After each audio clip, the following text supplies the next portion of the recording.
ከፍቅሯ ርቃችሁ የምትኖሩ ማርያም ፊደል ናት ኑ ተማሩ። ነገር መሸከም እንዴት ነው የምንችለው? እንዴት ነው የምንችለው ነገር መሸከም? አንደኛ ራሳችን እንደምንመራ ማመን ነው። ማን እንደሚመራ አቤት። አሁን የሆነ ሰው እኔን የሚያናድደኝ ከሆነ እኔን ምን እያደረገኝ ነው? እየመራኝ ነው አይደል? እኔ ራሴን መመራ ሰው ነኝ። ማንም ሰው ሊያበሽቀኝ አይችልም ማለት አለብን። ለምሳሌ ለምን መሰላችሁ? የሆነ ሰው ሌባ ሲለኝ የምናደድ ከሆነ ከተናደድኩለት ምን እያደረገኝ ነው? እንደ ሪሞት በሪሞት ኮንትሮል እየተቆጣጠረኝ ነው። ሌባ ሲለኝ እበሽቅለታለሁ።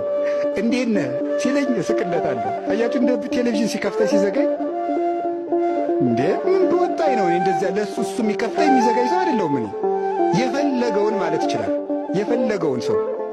ስለዚህ መጀመሪያ እገሌ አበሸቀኝ እኔ ተውት ምላችሁ እንዲሁ መንፈሳዊነቱን ተውትና አንድ ሊደርሺፕ ላይ መጽሐፍ የጻፈ የሳይኮሎጂ ባለሙያ ነው የጻፈው። የሊደርሺፕ ሳይኮሎጂ ጽፏልና እዚያ መጽሐፉ ላይ ነው እገሌ አበሸቀኝ የምትል ለምንድን ነው? እገሌ አበሸቀኝ ማለት እኮ ሂ ሜድ ሚ ማለት ምን ማለት ነው?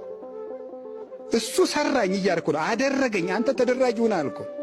እገሌ እንዲህ አደረገኝ ስትል እኮ አንተ ዕቃ ነህ እንዴ እንደዚያ የምትደረግ ተተግባሪ የምትሆን አንተ ዕቃ አይደለም እኮ ሰው ነህ። ሰው ከሆነ ሰዎች ወደ አንተ የሚያመጡት ነገር ለምንድን ነው አንተን እንደዚያ የሚያደርግህ? ሰው ከራሱ ጋር ከኖረ ማንም ሰው ሊያበሽቀውም ሊያስደስተውም አይችልም። ከራሱ ጋር ከቃሉ ጋር ናችሁ? ከቃሉ ጋር ናችሁ? አዎ ይኸውላችሁ ምን ይባላል በፔዳጎጂ ትምህርት የመምህር ጅል የሚባለው ምን አይነት መምህር መሰላችሁ? ገብቶ ለደቀ መዛሙርቱ ተማሪዎች እንደምን ሰነበታችሁ፣ እኔ የአማርኛ መምህራችሁ ወይም የእንግሊዝኛ ወይም የፊዚክስ መምህራችሁ ነኝ። ከዚህ በኋላ እኔ የማልወዳቸው ጠባዮች፣ አንደኛ የቤት ሥራ የማይሰራ፣ ሁለተኛ በዚህ ዘመን ከሆነ ስልኩን ክላስ ውስጥ የሚነካካ፣ ሶስተኛ አርፍዶ የሚገባ ካለ ተማሪዎች ማብሸቅ በፈለጉ ቀን ይሄን ያደርጉታል። የመምህር ጅል ማለት አይነገርም። እንደዚህ ተብሎ አይነገርም። ነውር እንደዚህ አይባልም። ዝም ነው የሚባለው። መተዳደሪያ ደንብ አውጡ ይባላል እንጂ እንደዚህ የሚያደርግ ያበሽቀኛል ካላችሁ ማብሸቅ። አንድ ሰው ሚስቱን እንደዚህ ስታረጊ ታበሽኛለች አይባልም። ማብሸቅ በፈለገች ቀን እንደዚያ ታደርጋለች። እንደዚያ ሳይሆን አይደረግም። እንደዛ አይደረግም። ከቃሉ ጋር ናችሁ? እግዚአብሔር ከሁላችን ጋር ይሁን። ስለዚህ ሰዎች ልንገራችሁ፣ ሰዎች እንዳያበሽቁን ማድረግ እንችላለን? አንችልም? አንችልም። ምን ማለት ይመስላችሁ? ሰዎች እንዳያበሽቁ ማድረግ ይቻላል። እኛ ለመባሸቅ ግን እንችላለን። ገባችሁ አይደል? ለምሳሌ በአንድ ጊዜ ስልክ አላነሳላችሁ ሲል እንደምትናደዱ ያወቀ ሰው ምንድነው የሚያደርገው? ሁል ጊዜ ስልክ አለማንሳት፣ እናንተ ማብሸቅ በተፈለገ ጊዜ ማለት ነው። ስለዚህ ምን ደውላችሁ አላነሳም አይደል? ዝም በቃ። ከዛ ደግማችሁም ትደውላላችሁ፣ በቃ አያንሳ፣ ምንም ችግር የለም። በቃ ለማናደዱ ዕውቅና አትስጡ። ከቃሉ ጋር ናችሁ? ለምንድን ነው እንዲህ ብለህ የምታበሽቀኝ አትበሉ። ዝም ብላችሁ ጉዳዮችን በእርምጃ ማስተካከል ነው። አሁን ስለዚህ ከዚህ በኋላ ማንም ሰው ኦን ኦፍ አያረጋችሁም። እናንተ እውነት አሰጥ ንገሩኝ እንጂ እውነት አሰጥ።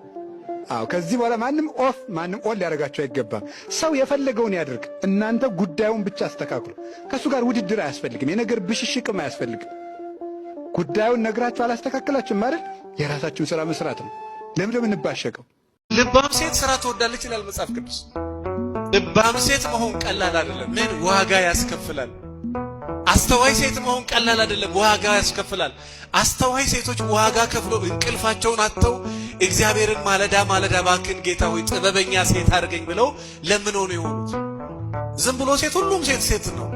ልባሟን ሴት ማን ሊያገኛት ይችላል?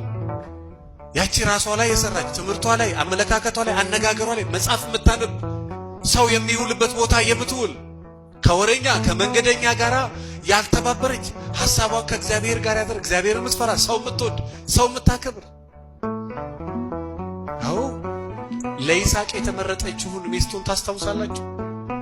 ገና ሎሌው ሲመጣ ለሱም ለግመሎቹም ለበቅሎቹም ለዛ ሁሉ ደከመኝ ሰለቸኝ ሳትል ምን አጠጣች? ውሃ። ሚስቱ መሆን አላወቀችም፣ እንትን መሆን አላወቀችም፣ ምንም አላወቀችም። ልባም ሴት ባሌ ነው ብላ አይደለም ልባምነቷን የምታሳይ። ለማንም ልባምነቷ ይታያል፣ አስተዋይነቷ ይታያል። ለማን አስተዋይ ናታ በተፈጥሮ አስተዋይ ወንድም አስተዋይ ለሚስቱ ብቻ ለማስተዋይ የሚሆነው ሌላውን እንደ ጠላት ሚስቱን እንደ ንግስት ከሆነ የሚያየው ሌላው ሰው አይደለም። ሌላውንም እንደ ሰው አክብር ውደድ። ነገር ግን ደግሞ ለሚስት የተለየ ሰው መሆን በራሱ ችግር የለም። ከፍቅሯ ርቃችሁ የምትኖሩ ማርያም